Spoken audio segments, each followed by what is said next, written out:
Well, it was a hard-fought point and a disappointing loss for the Pittsburgh Penguins. Hi, I'm Dan Kingerski here on the Pittsburgh Hockey Now and the National Hockey Now YouTube channel.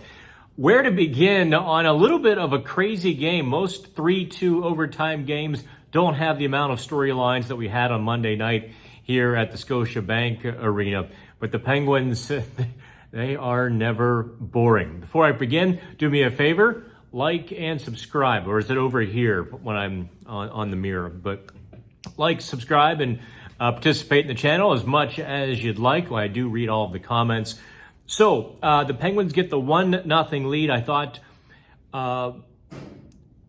the performance on Monday night was strong. That's the best adjective I have for it. Bear in mind, the Toronto Maple Leafs aren't exactly the sisters of the poor in terms of scoring goals or offensive chances or puck possession or speed. All of those things, they are part of the elite. And yet, the Penguins held them, including the overtime winner, to 23 shots. That should tell you how well the Penguins played, by and large, at even strength. Now, of course, they had 5 power plays. They only had 8 shots. They had a few looks. It seemed like Coach Mike Sullivan was heartened by the power play performance. I thought they had a couple looks, and I'll go that far. If we're comparing the Penguins' power play on Monday to past Penguins' power plays, well, then yes, it was a step forward. However, when you see teams like Toronto, Tampa Bay, and effective power plays, no, the Penguins' power play is still a Grand Canyon away from there. Like so many times this season, one power play goal would have made a huge difference. And for everyone who says if the power play were even close to average, they'd be in the playoff spot, well, that's absolutely true. As of Monday, because they earned a point, they're tied with Detroit for the second wild card in terms of points, but Detroit has played one less game. They're also 1 point behind the Islanders. Again, the Islanders have played one less game. So the Penguins, I suppose, in a sense, gave away controlling their destiny by only getting a point on Monday. And with 4 games to go for them, 5 games to go for the others, it really has become anybody's race. If the Penguins beat Detroit on Thursday, if the Penguins beat the Islanders at the end of the season, 99% they're going to be in the playoffs. Some individual performances to note before we get to your questions. And by the way, I haven't read your questions and statements on Twitter yet. I guess we'll do it live, and I'll be surprised or annoyed or happy or whatever it is. But Evgeny Malkin, flying on his toes, playing really well Monday. That might have been the best he has moved or skated in months. Generally, I mean, truly, since early in the first half of the season, he really had some giddy up on Monday. Michael Bunting, until he tangled late in the second period behind the net, was really under Toronto's skin. He was on loose pucks. He was agitating. He was around the net. Toronto was ready to kill him.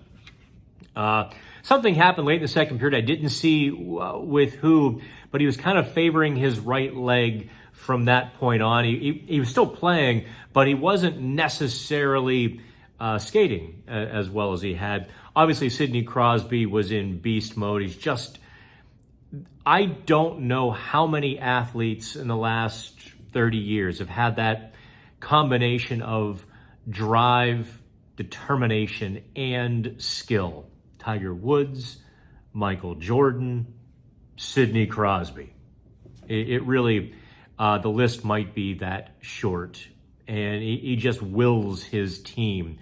Crosby all around the net. He and Brian Rust all around the net on Monday. That they only set up one goal is probably a testament to the Penguins' bad luck on Monday more than anything else.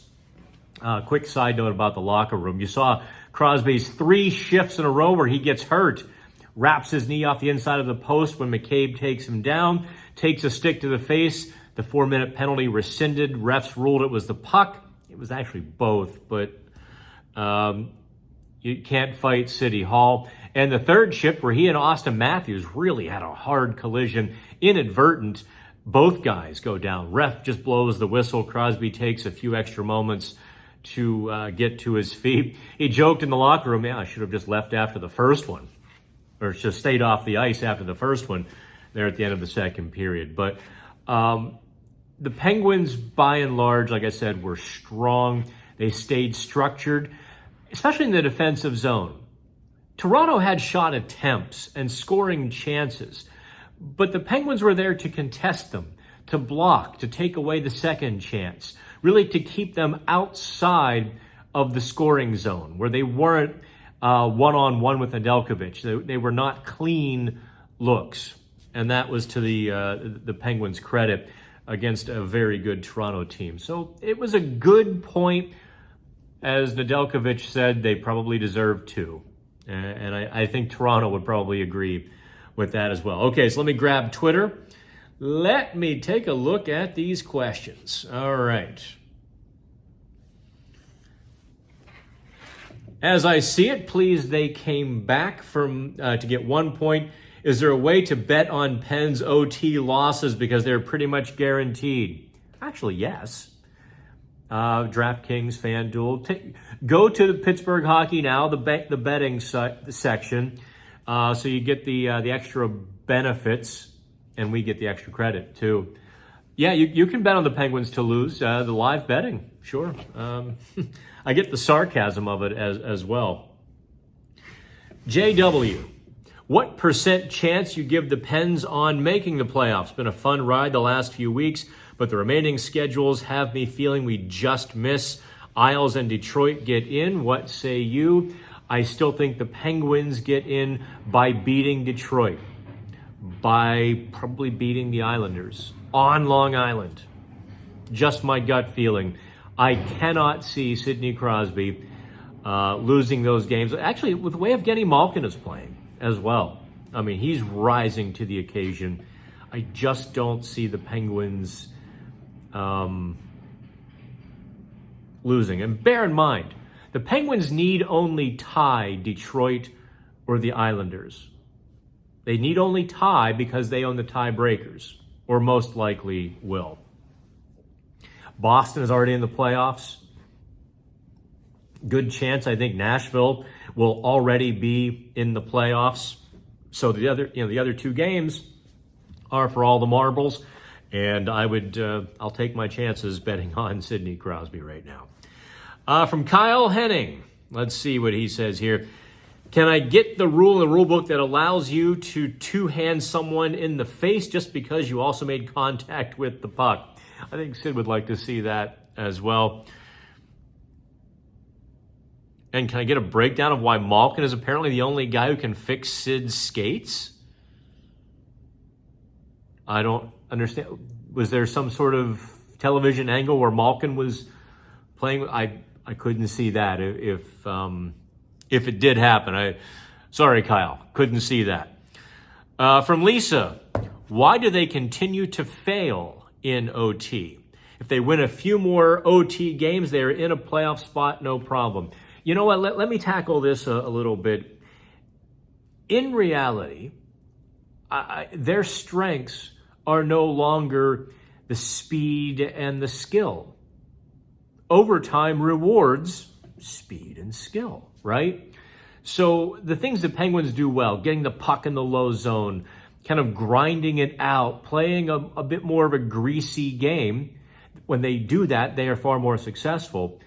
Overtime doesn't reward that. It doesn't help that they're in their mid-30s and have already played 60 minutes. It doesn't help that I don't think they have I don't think they have very good overtime players.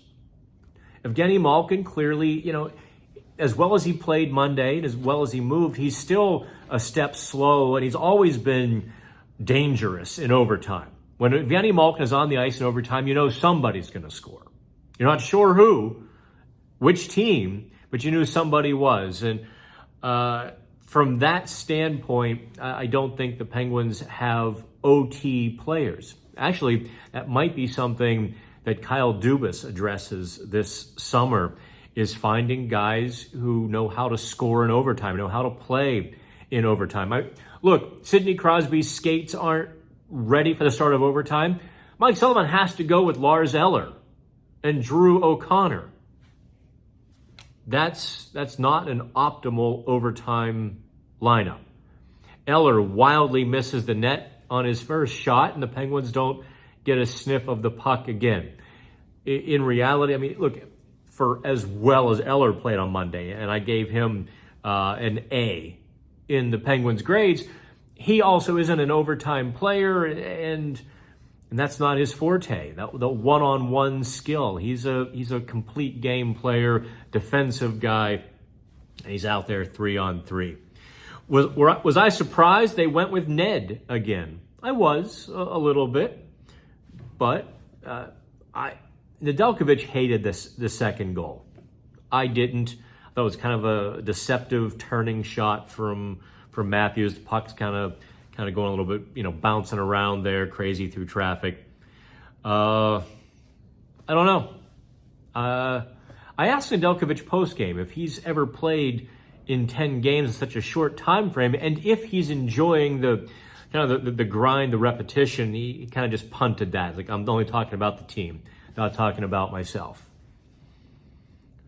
I mean, we can look back, and I don't think he has played 10 straight games in such a compressed time frame in his career, at least at the NHL level. I thought he played pretty well. I wouldn't knock him in any way for certain. I mean, Jake McCabe, I think he was a little upset about being a defenseman scoring on a breakaway. But the reality was the Penguins were toast by that point of overtime. It was just a matter of when, not if. From Don, Sullivan shouldn't have been thinking Eller was going to win the faceoff and then slide off for Malkin. Don, you aren't paying attention. Crosby skate issue. That's why Eller started. Really can't win a face. I guess you could win the face-off and slide somebody. They've done that with Jeff Carter. Really to not great success. It takes away the momentum. Now you're kind of playing with the puck at center ice. The other team is set up, and you're better off storming the zone when you win the face-off. And everybody should go back and read their tweets from the first 20 or 30 games when you were howling in anger that Malkin was playing in overtime. Now Malkin doesn't play in overtime, and everyone's like, why didn't he play? Well, you were right the first time. Michael T. Hughes. This is at least the second time Mike Sullivan didn't start 87 in OT. Well, again, he couldn't. Let's go to Rob Patterson. Assuming we make the playoffs, I'm kidding. What does the first round look like? Well, you can check the standings. You're killing me, Rob. What am I, Google? No, the first round is probably the Rangers if they get the wild card, and it's Carolina if they finish in third. What is your take on it if we get past the first round or not? Again, it's all matchup. I hate the matchup with the Bruins, which is if they get the second wild card and the Boston passes the Rangers. Of all the matchups they could have, Boston, Carolina, the Rangers, I think the Rangers is the one that they have a legitimate chance of winning. Carolina, a bit of a puncher's chance. And Boston, I would kind of put them at slim chance. So that's how we go with that. And from Calico, who will come out when Harkins and Graves are back? Who would come out if Nieto and Achari were healthy? Well, wait. Now you're bagging on Achari? You're bagging on... No, are you kidding me? The guy's had a great season. He's been... Anyway... Some of you all take the narrative and just don't let any sunlight in. I don't know that Graves comes back in the lineup. in the last 4 games. I truly don't. I didn't have that opinion a couple days ago. Remember when we were talking about this in the last video?